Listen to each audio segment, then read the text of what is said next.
This is called The Fine Art of Murder. And I think it's a choice-based game, and it's kind of a mystery, so I was intrigued. And it To was enable only, voice guidance, press the cross button now. excuse me. And it was only a couple dollars. So we're trying it out. So,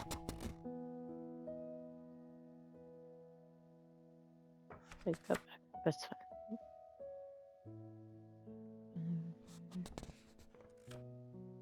The Fine Art of Murder.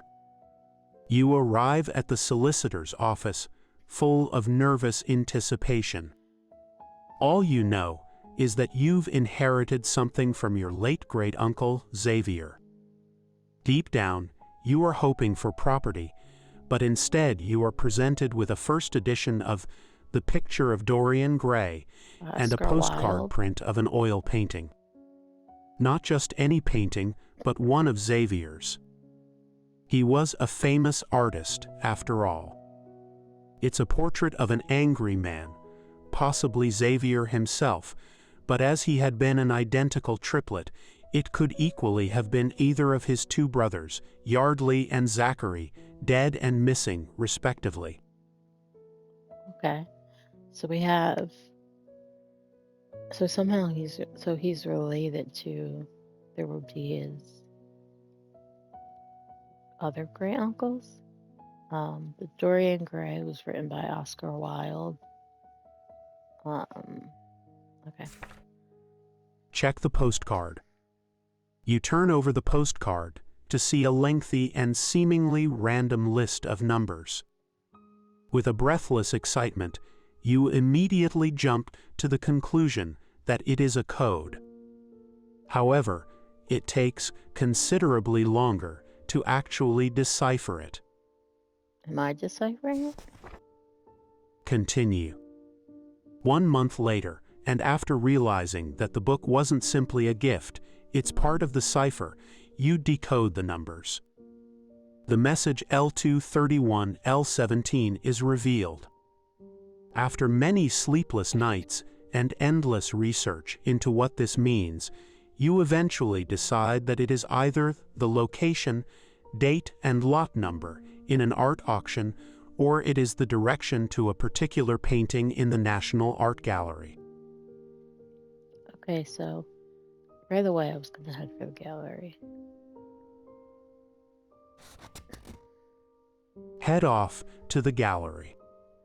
With your footsteps echoing in the hushed halls of the National Gallery, you head to level 2, room 31, then find the 17th painting on the left.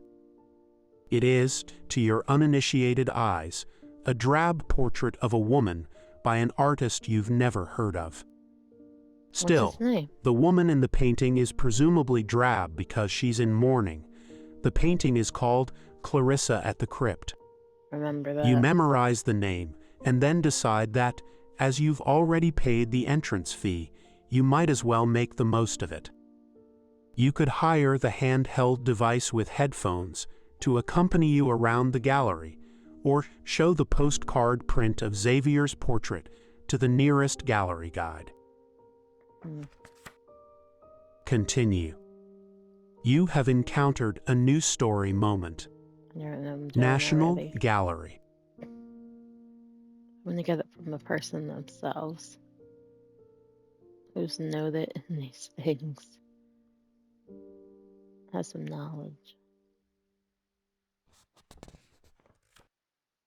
Show the postcard print. She peers at the postcard, then nods knowledgeably. Yes, that's Xavier Bolt's work. One part of the infamous triptych. Why is it infamous? Is triptych 3 parts? Or like you can look at it from different angles? No, I think it's like 3 parts. Continue. Because it's incomplete. We have one here, the portrait done by Xavier. The one painted by his brother Yardley is on the open market, and the third is unknown of. It's not even clear if it exists, never mind where it is. If that was ever found, she doesn't finish the sentence, So but it's from simply other lets out a part. low whistle. It sounds like it would make someone very rich indeed. However, that's all she knows about it, so she directs you to where the original painting hangs. You set off so that you can view the original Xavier Bolt painting. And there it is. You're no art lover, though, so you are decidedly unimpressed by the real painting, but before you shrug your shoulders and stomp away, a thought pops into your head. What if there is another clue here? You can't grab the artwork and examine it thoroughly, but is there another way of scrutinizing it? It looks like there's some kind of shading, almost like an entity in the top left corner. I'm gonna stand to the side. Stand to the side of the painting to get a different perspective. Although the attending guide is alarmed by your eccentric viewing, he merely edges closer, clearly not wanting to create a scene. Oh, I thought the This gives you time to study woman the was your portrait. guide. However, the only thing odd that you notice is, "Can I help you?" Oh yes, do you see those words? You ask and point. The guide smiles, impressed with your observation skills, it would seem. Well done, most people can't see that, even if they've been told what to look for.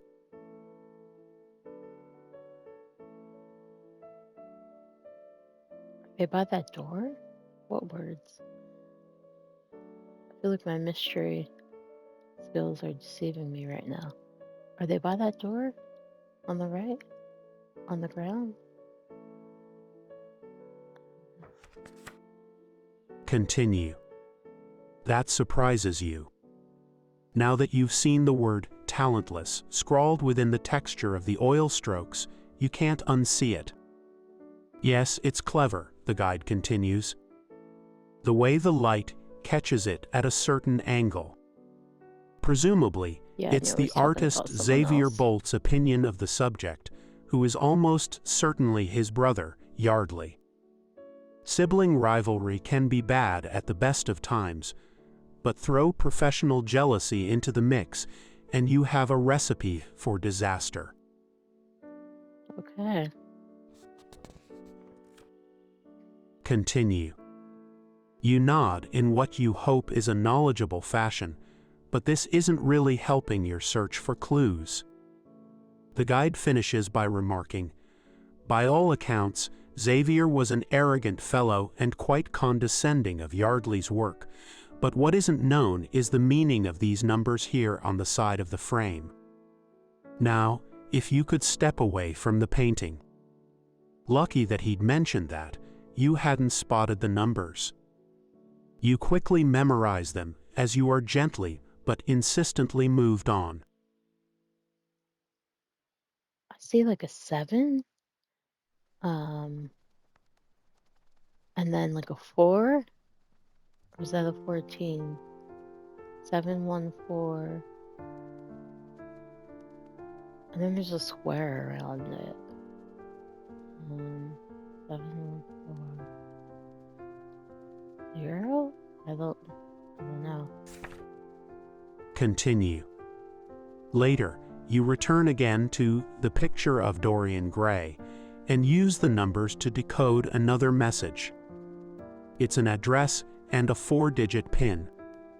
Without Okay, any further ado, just like that. We're going to the family home.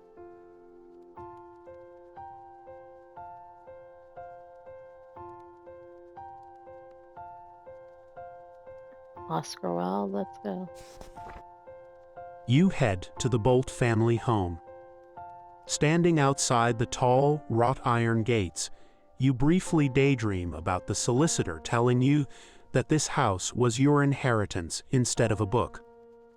It is a 6-bedroom Georgian house in 2 acres of land, and since Xavier Bolt is now dead, is presumably unoccupied.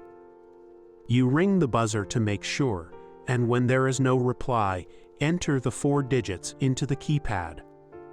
The gates sweep open, and then you are in the grounds. Without any prying eyes to call the police, you take your time, scouting the property, and eventually find an unlocked window that you ease open. Of course we do. It wouldn't be a game if we didn't. Continue. Once in the main hallway, you pause to light the nearby candles rather than attract attention by switching on the lights, then study the family portrait hanging in pride of place. The 3 identical brothers and their sister, Wendy, a pale woman with a barely disguised expression of contempt. But as good as that painting is, you're sure it's not as valuable as the missing 3rd piece of the triptych, and you're convinced that the codes are clues to its whereabouts. It must be here somewhere, but where? So was the triptych done by 3 people? Or just 3 pieces? Is there a set? I don't know. Continue. We're going to the library. Which room would you like to search first? That's where I would go. Library. Naturally, the library, with its oak paneling and floor-to-ceiling shelves, is home to a multitude of serious-looking hardbacks. Not like the stack of pulp fiction you have at home. Hey, You don't do a judge me. cursory I do look not. around, but quickly realize I've that you Gothic need at to home. focus your efforts. Maybe searching for a particular author will pay dividends. Which author do you want to search for? Okay, so we have Mary Shelley. She wrote Frankenstein. Oscar Wilde. Portrait of Dorian Gray. And Breathing Jail and a bunch of other stuff. And we have Poe. The Raven. I want to go for...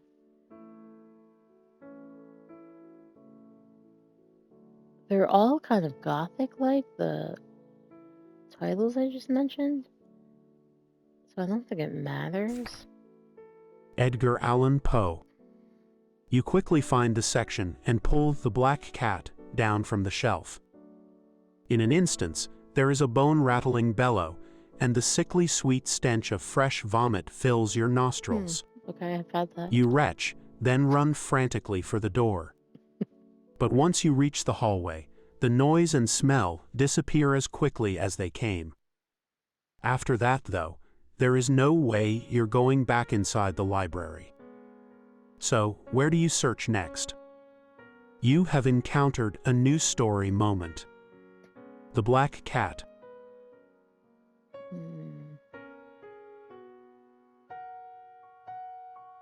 Living room seems kind of boring. Going to the kitchen. Kitchen. The kitchen is a huge, old-fashioned room, dominated by a long table in the middle and a Someone there? gigantic stove at the far end. You walk slowly, footsteps sounding loud on the stone floor, but before you reach the large sink, the tap starts to turn.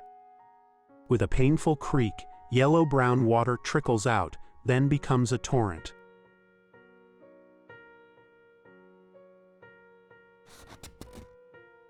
Continue. It's just an old house. The plumbing is broken, that's all. You mutter to yourself as your fingers make contact with the tap. Suddenly, every drawer in the kitchen clatters opens, then slams shut again. You scream, spin around, and press both hands against your mouth. You are horror-struck and petrified, but the kitchen is empty. And then you realize that it isn't. Oh, it's empty, but then it's not. But then it's empty, but then it's not. Where was it? Continue. Standing next to the stove is a woman. She has her back towards you, and now there is an icy the grip sister? around your stomach. You really don't want her to turn around. You really don't want to see her face. However, when she does turn, you see that it is the Bolt sister. The woman in the portrait in the hallway. But Wendy's been dead for 20 years, you whisper. She couldn't have heard, but nevertheless she nods. That's what you're thinking? Continue. But it's never too late, she replies. Since my death, I have asked myself many questions. How could one brother do that to the other? How could I have helped him get away with it? Who was I protecting? She shrugs and looks mournfully at you. It is time for justice. You will find the evidence in the pond, but it will have sunk to the bottom. Find it, please, and then you will know the truth. Maybe the truth will free me. Free us all. And in front of your eyes, she dissolves into a fine mist which swirls and disappears. Free us all, you repeat. How many ghosts are there here? Continue. On still trembling legs, you leave the kitchen and are relieved to find the hallway empty of specters.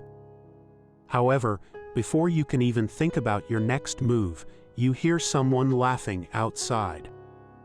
An arrogant, cruel laugh, and although part of your brain is saying, just get out of here, this is a bad idea. You have encountered a new story moment. Walking with a ghost. Your feet run towards the back door, and whoever is finding this so funny. Okay. Your feet run towards the back door, and whoever is finding this so funny.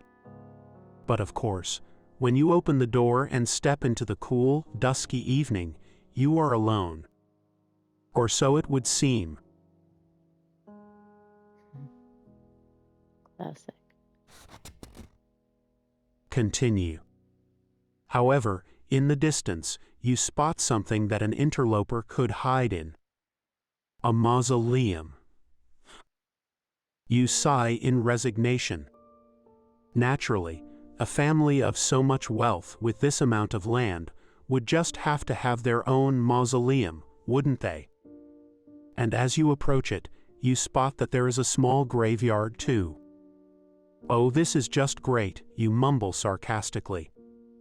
There has been no further laughter or any other noise, bar the screech of an owl, but you know you have to check this out. Mausoleum. Try to enter the mausoleum. With a painful creak, the heavy door finally opens, and you step into the dim mausoleum. It is bone-chillingly cold and filled with tombs.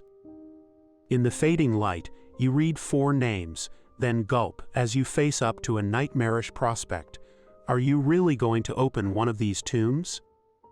If you draw the line at disturbing corpses, then you should leave the mausoleum. However, if you are currently thinking, in for a penny, in for a pound, then you could stay to poke around some of the corpses in here. Well, we've already not disturbed, but encounter the ghost or something stuck in time talking to us. Wendy is her name, the sister. We're staying. Stay amongst these corpses. Clarissa. But the question is, which corpse you would first like to disturb? Clarissa was the one in the painting, so she's connected to this? Or it just could be Clarissa explains it all. Clarissa. It takes quite a bit of effort, but eventually, the heavy stone edges to the side, allowing you to peek inside. And when you do, it's not what you were expecting. Continue. Clarissa is now just skeletal remains wrapped in the remnants of a blue dress, but the shocking thing is that she is not alone. Nestled at her side lies another skeleton. This one is presumably a man.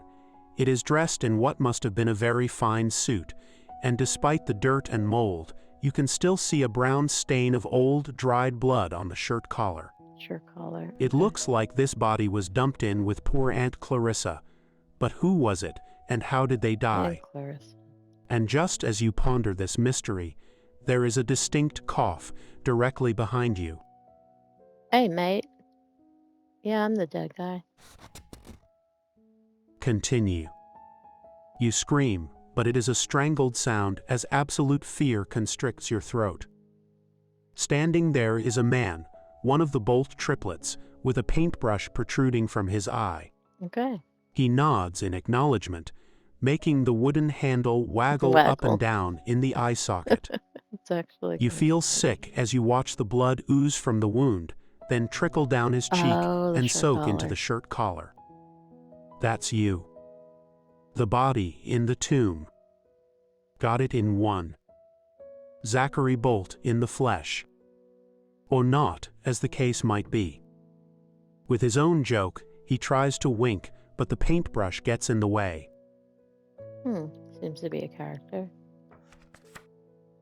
Continue. Dash that thing.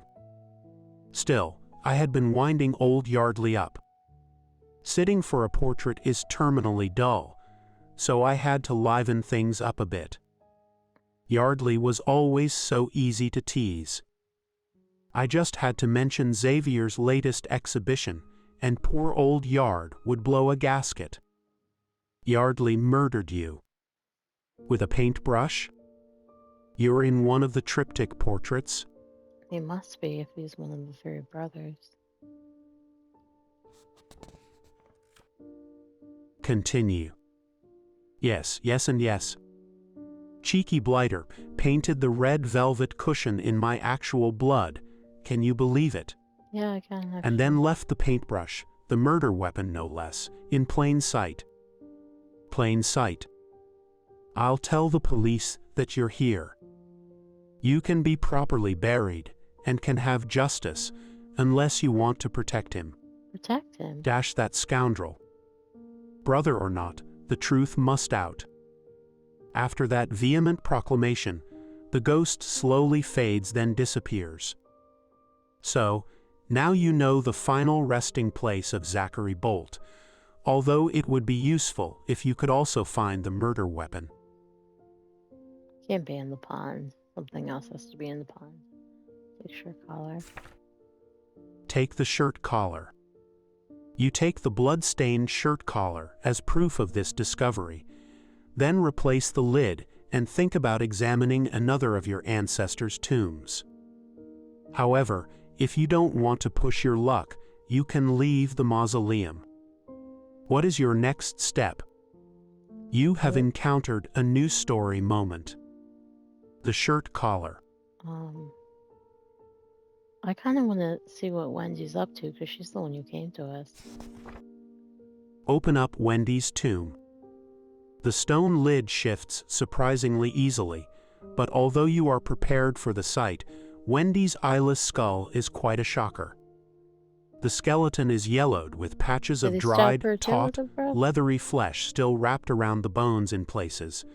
However, the splintered hole in the side of her head is the biggest shock. Is that a bullet wound? And if so, was she murdered or was it self-inflicted? Where'd her eye go? Is that the bullet wound?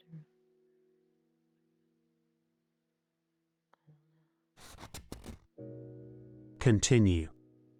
Feeling slightly guilty at your ghoulish behavior, you close the lid and are contemplating choosing another tombstone when there is a sudden and sickening noise, the scuttling sound of thousands of insects, and right on cue, they erupt from each and every crack. A stream of black, shiny beetles rush across the floor and fill the crypt, so with a terrified scream, you burst out of the mausoleum and run away. After an impressive sprint, you reach an oak tree and realize that they haven't followed you. Nevertheless, it takes a while for your heartbeat to return to normal. You're just glad that no one saw that embarrassing display. Oh, the dead might have saw it.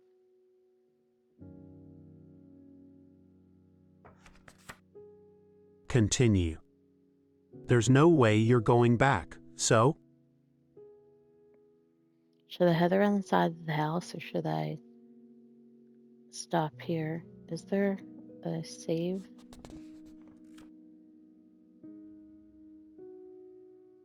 Let me see.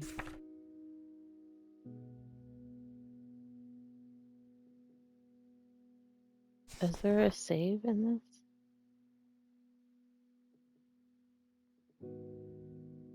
Continue current story. Okay, I think I'm gonna stop here. This is very interesting. I think I'm gonna actually enjoy playing it. I like the mode. I like the idea of going through a book as I do in life. So, um, that's gonna be that for right now. We have murder in the family. We have lots of Gothic references to novels. Um, and I'd say portraits now. So there's a lot of mystery happening and I enjoy it. All right, so guys, this is going to be, hopefully I can continue. This is going to be part one. I won't keep it too long. All right. Thanks for watching, guys.